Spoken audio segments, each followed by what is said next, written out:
Assalamualaikum warahmatullahi wabarakatuh.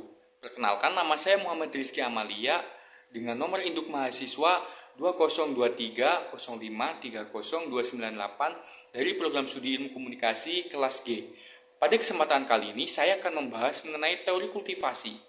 Apa sih yang dimaksud dengan teori kultivasi itu? Teori kultivasi adalah teori yang membahas mengenai apakah dan bagaimana sih ide-ide dari khalayak itu bisa dipengaruhi oleh media, khususnya televisi, tentang dunia luar. Teori ini dikategorikan sebagai teori yang bersifat limited effect media atau media yang mempunyai efek terbatas. Artinya apa? Yaitu peran media dalam memberikan pengaruh kepada khalayak berlaku secara perlahan atau tidak serta-merta.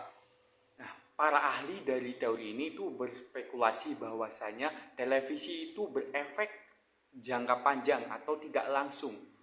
Dalam artian yang kecil, efeknya itu kecil, bertahap, tapi kumulatif dan juga signifikan gitu. Nah, siapa sih tokoh yang ikut andil banyak atau berperan sangat penting dalam teori ini? Profesor George Gardner jawabannya. Dia adalah dekan emeritus dari Annenberg School for Communication di Universitas Pennsylvania. Yang mana Gardner dan juga koleganya itu ingin tahu apa sih yang dibayangkan dan dipersepsikan penonton televisi mengenai dunia nyata atau dunia realita gitu. Tradisi pengaruh media dalam jangka waktu panjang dan efek yang tidak langsung menjadi kajiannya, titik fokus. Tradisi pengaruh media dalam jangka waktu panjang dan efek yang tidak langsung itu menjadi titik tumpu kajiannya. Gimana sih sejarah dari cultivation theory atau teori kultivasi ini sendiri?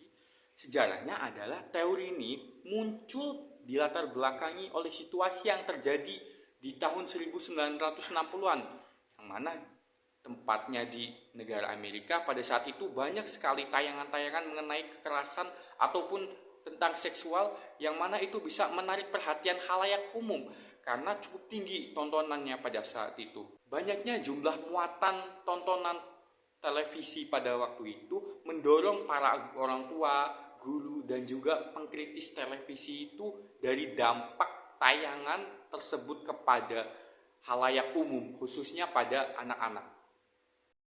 Nah, untuk media yang digunakan sendiri, menurut teori kultivasi ini, televisi menjadi salah satu media atau alat utama di mana para pemirsanya itu belajar tentang masyarakat dan kultur lingkungannya. Dengan kata lain, untuk mengetahui dunia nyata macam apa yang dibentuk atau yang dideskripsikan oleh pemirsa, itu tergantung dari bagaimana televisinya itu bisa mempengaruhi asumsi-asumsi dari para pemirsa atau khalayak yang menonton televisi program tersebut atas dunia nyata. Nah, Gardner sendiri itu berspekulasi bahwasanya televisi adalah satu ketakutan yang dominan. Dominan di sini itu mempengaruhi masyarakat, yang dimana televisi inilah yang menjadi sarana utama masyarakat dalam belajar tentang dunia luar, orang-orangnya, budayanya, serta nilai-nilainya.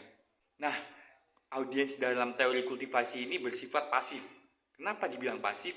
Karena pandangannya itu sepenuhnya dibentuk oleh media-media atau televisi lebih spesifiknya dalam memberikan tontonan atau memberikan suguhan kepada para khalayak. Jadi televisi di sini yang memegang tanggung jawab penuh atas khalayak. Atau bisa dikatakan televisi ini menaruh tanggung jawab penuh atas pembentukan dari karakter atau sifat dari satu khalayak, karena khalayak hanya menonton televisi atau mereka hanya mengkonsumsi, dan mereka itu mengkonsumsi secara mentah-mentah gitu, melalui televisi gitu. Contoh yang berkaitan mengenai teori kultivasi itu sendiri ada di tahun ini, yaitu tepatnya pada tanggal 2 Agustus tahun 2023. Nah, di situ dijelaskan bahwasanya dilaporkan adanya pembunuhan berencana oleh satu mahasiswa dari Universitas Indonesia kepada juniornya.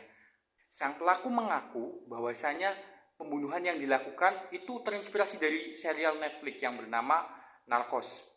Nah, Narcos itu sendiri adalah serial yang banyak mempertontonkan Nah, serial Narcos itu sendiri adalah serial Netflix yang banyak mempertontonkan adegan kekerasan, adegan pembunuhan, seksual, dan juga narkoba, serta adegan dewasa. Nah, yang perlu kita garis bawahi di sini ada dua hal penting dalam cultivation theory. Yang pertama ada resonance, yang kedua ada mainstreaming. Yang pertama adalah resonance atau resonansi. Jadi, semakin sering khalayak itu mengkonsumsi tayangan-tayangan, maka khalayak akan semakin terpengaruh atas apa yang mereka tonton, seperti tadi contohnya kasus dari mahasiswa UI. Yang kedua adalah mainstreaming. Apa sih mainstreaming itu? Mainstreaming itu khalayak bisa terdorong untuk memiliki persepsi tentang apa yang digambarkan oleh media atau televisi dalam dunia luar. Nah, dari sini media itu berasumsi bahwasanya semua khalayak itu bersifat homogen atau mereka. Nah, dari